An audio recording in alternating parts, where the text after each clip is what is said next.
እሺ እንዴት ናችሁ? ሰላም ነው ወይ? ጌታ የተባረከ ይሁን። በጣም ደስ ብሎኛል።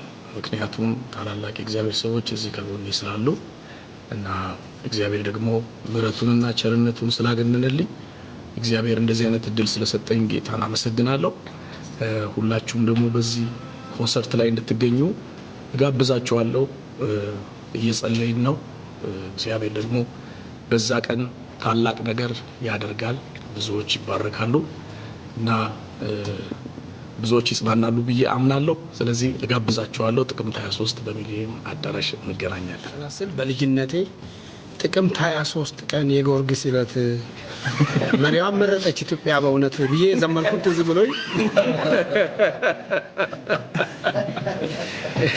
ተማሪ በሙሉ ይዘምራል እና እንደዚህ ብለን እንዘምር ነበር እና እንዳጋጣሚ ከጥቅምት 23 ስለተገናኘብኝ ኤፍሬም የሐረርጌ ሰው ከሆነ የንጉሱ አገር ልጅ ነው ማለት ነው። የጀርሳ ጎሮ ነው የተወለዱት ቀዳማዊ ኃይለ ሥላሴ። ለማንኛውም በልጅነቴ ከማቃቸው ቀዳማዊ ኃይለ ሥላሴ እኔ በልጅነቴ ከማቃቸው በኋላም ወደ ጎልማሳነት ሲሸጋገርም የነበሩ የኢትዮጵያ ንጉስ ናቸው። አንዳንድ ሰዎች የማይሆን ነገር ቢናገሩም እኔም እስካሁንም ወዳቸዋለሁ። ጥሩ ንጉስ ነበሩ እና መቼም አበሻ ያለፈውን ነው የሚያመሰግነውና እኔ ስላለፈው ሳይሆን ያው ስለማቅ ነው። አይ ቲንክ ይሄንን መቼም ካስተላለፋችሁትም ችግር የለኝም። እኔ በነገራችን ላይ ግን ምን ቁጭ ብዬ ምን አሰብኩ፣ ጠቢቡ ሰለሞን በመክብብ ላይ ምን ይላል? ለሁሉም ጊዜ አለው፣ ለማልቀስም ጊዜ አለው፣ ለመዘመርም ጊዜ አለው ይላል። አሁን እንግዲህ በዚህ እኔ እንኳን ሳቅ በዚህ አመት አሁን ይሄ አዲስ አመት ቢሆንም ባሳለፍነው አመት ብዙ ዘማሪዎች በተለይ ሶሎ ዘማሪዎች የመዝሙር ኮንሰርት ወይም የመዝሙር ድግስ በተለያየ ርዕስ የአምልኮ ድግስ ብለው ወይም በተለያየ ርዕስ ሲያዘጋጁ አይ ቲንክ ተገኝቻለሁ። ስገኝ የተገኘሁበት ምክንያት አንደኛ ያው ጠሪ አክባሪ ነው። ሰው ሲያከብራችሁ ሲጠራችሁ አልገኝም አትሉም። ግን ሁሉ ቦታ መገኘት ባንችልም አንዳንዶቹ ደግሞ የእኛው የምናውቃቸው በእግዚአብሔር ቤት ውስጥ ያደጉ ሰዎች ናቸውና እኔ ዘማሪ ኤፍሬም አለሙን አመቱን ስንት እንደሆነ አልቆጥርም እንጂ መጀመሪያ ሲዘምር ያገኘሁት መዝሙሩን እሰማለሁ እንደማንኛውም ሰው። ግን ስለዚህ አብረን ያገለገልነው ሂርና ሙሉ ወንጌል ላይ ነው እና እኔን ሲያይ ትንሽ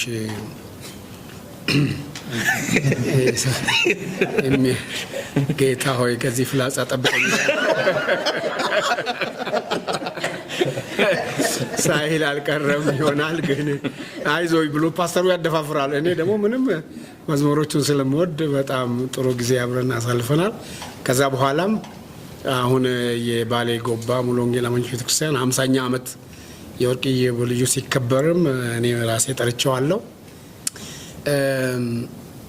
ለሁሉ ጊዜ አለው የሚለውን የጠቀስኩበት ምክንያት ትናንትና ባሳለፍነው ታሪክ የዛሬ 40 ዓመት ወደ ኋላ ስትሄዱ እንኳን የመዝሙር ኮንሰርት ልታዘጋጁ ጮሆ ለመዘመርም አስቸጋሪ ነበር እና በቤት ለቤት ሆም ሴል ግሩፕ ተደራጅተን ስናመልክ ድምፅ እንኳን ከፍ አድርጎ እንዳይጸለይ በተቻለ መጠን እኛ መሪዎቹ ቀስ በሉ እንላለን። መዝሙርም አስቸጋሪ ነው። እንኳን ሙዚቃ ተጨምሮበት ሊጮህ ቀርቶ ያው ድሮ ስንዘምር እኛ የምንለው ምን ነበረ? ከድምጼ ሳይሆን ከቃሉ ተጠቀሙ ብለን ነበር የምንዘምረው። አሁን እግዚአብሔር ድምጽም ቃልም የሰጣቸው ስለሚዘምሩልን በጣም በእውነቱ እግዚአብሔርን እናመሰግናለን። ይሄ እንዳለ ይቀጥላል አይቀጥልም እሱ የእግዚአብሔር ነው። ግን እኛ እንደ እግዚአብሔር ሰዎች እግዚአብሔርን ከእግዚአብሔር ባገኘን እድልና አጋጣሚ እግዚአብሔርን ማምለክ እግዚአብሔርን ማመስገን ጥሩ ነው። ስለዚህ መዝሙር መጽሐፍ ቅዱሳዊ ነው። መዝሙር ደግሞ ያው ይቀጥላል። እንደውም ዘማሪዎቹ የሌለ ነገር በእኛ ላይ በሰባኪዎቹ ላይ ሲፎክሩ መዝሙር እዛ ይቀጥላል አሉ። እዛ የኔም ድምፅ ተስተካክሎ እኩል ነው የምንዘምረው እና የጋራ ነው የሚሆነው። እዛ መመካት አይቻልም። ለማንኛውም እንግዲህ ጥቅምት 23 ቅድም በጠቀስኩት እኔ ማስታውሰውን ጥቅምት 23 አሁን ደግሞ የዘማሪ ኤፍሬም አለሙን የመዝሙር አገልግሎት ላይ የመዝሙር ድግስ ላይ ለመካፈል ሁላችሁም አማኞች የሆናችሁ በቅን ልቦና ተገኝታችሁ አዳምጣችሁ የበረከቱ ተካፋይ መሆን ትችላላችሁ። አይ አልፈልግም የሚል ደግሞ ያስገድደው የለም። ስለዚህ የሚፈልግ የሚወድ ሁሉ መጥቶ አብሮ ያምልክ እላለሁ። በዚህም አጋጣሚ ጥሪዬን አስተላልፋለሁ። አመሰግናለሁ። እግዚአብሔር የተመሰገነ ይሁን። በእውነት ለመናገር የዘማሪ ኤፍሬምን ይሄንን ኮንሰርት በናፍቆት ከሚጠብቁ ሰዎች ውስጥ አንዱ ነኝ። እግዚአብሔር አሳክቶት ደግሞ ጥቅምት 23 እሁድ ዕለት ነው የሚውለው። ከሰዓት በኋላ ቸርች አምልከን ስንጨርስ ከ7 ሰዓት ጀምሮ በሚሊኒየም አዳራሽ ተገናኝተን እግዚአብሔርን ወንጌል ያሸንፋል በሚለው በዚህ ርዕስ የተዘጋጀ ድንቅ የአምልኮ ድግስ ላይ ተገኝተን እግዚአብሔር አምላካችንን ከዘማሪ ኤፍሬም ጋር እግዚአብሔርን ከፍ ከፍ እናደርጋለን። ለኔ በጣም ትልቅ ደስታ ተሰምቶኛል። ለምንድነው? በሁለት አንግል ነው። ኤፍሬም የቦሌ አማኑኤል ዘማሪ ብቻ ሳይሆን የሁላችንም ነው። ኤፍሬም ያልቆመበት መድረክ፣ የኤፍሬም ዝማሬ የማይዘመርበት ቤተክርስቲያን ያው ብዙ ጊዜ እኛ ሀገር ያደረገ ሰው የሰራ ሰው እየተረሳ ነው እንጂ የሚመጣው እየታወሰ አይመጣም። ኤፍሬምን ለማስመሰል ድምጹን ያላሻከረ ዘማሪ የለም። ብዙ ዘማሪዎች መዝሙር የላቸውም። እንደውም በኤፍሬም መዝሙር ዘማሪ ሆነዋል። እግዚአብሔር የተመሰገነ ይሁን።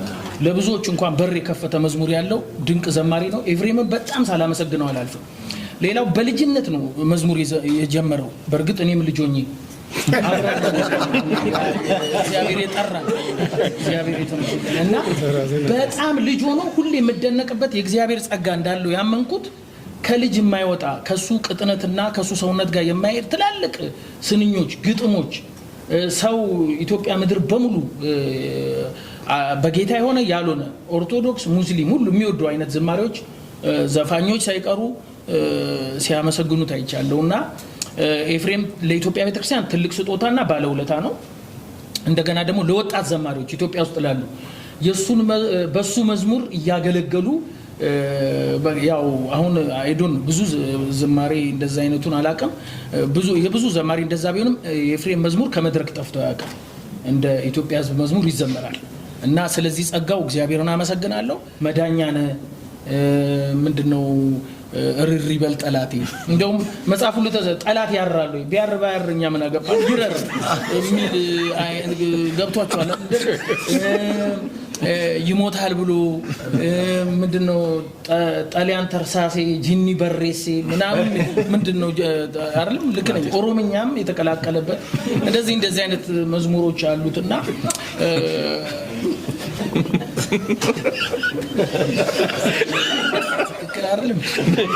እና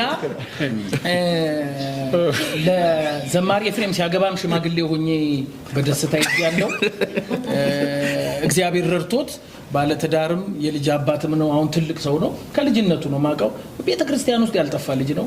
አሁን ደግሞ በቦሌ አማኑኤል ውስጥ የሚያገለግል ነው። ብዙ ዘማሪዎች እናት ቸርች የላቸውም። እሱ ደግሞ አሁን ጥላ ውስጥ ሆኖ ማገልገሉ የራሱ ትልቅ ምሳሌ ነው።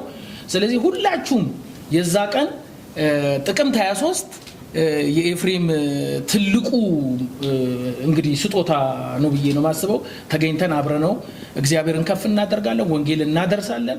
እንደገናም ደግሞ ከወንድማችን ጎን መቆማችን እናሳያለን። የመጨረሻ ማለት የምፈልገው የኢትዮጵያ ውስጥ ያለ ኮንሰርት ይባል እንጂ በጣም ያሳዝነኛል። ለምን ለፍተው ሰው ለምነው ጠይቀው ምን አዘጋጅተው እኛን ለማገልገል ነው የሚጥሩት። ውጭ ሀገር ቢሆን ተከፍሎ ነው የሚገባው። ለኔ አሁን 1000 ምንም አይደለም 500 ምንም አይደለም። ሰው ሁሉ ከፍሎ ገብቶ እንደውም ዘማሪው የሚባረክበት ነው። እኛ ሀገር ግን እነሱ ለፍተው አቅርበው ኑ ብለው ምናምን ነውና ይሄ ልፋት ሁሉ ግንዛቤው ውስጥ መግባት አለበት። እግዚአብሔር እስኪለውጠው እኔ አሁን ዘማሪ በሆን አስከፍዬ ነው ማስገባው። የምሬን ነው ማለት ምክንያቱም ቪዲዮ ይቀርጻል ኤቭሪ ነገር ብዙ ወጪዎች እንዳሉባቸው አስባለሁ። እንደዚህ አይነት ልፋት ተደርጎ የተዘጋጀ ዝግጅት እንደሆነ አስባለሁ።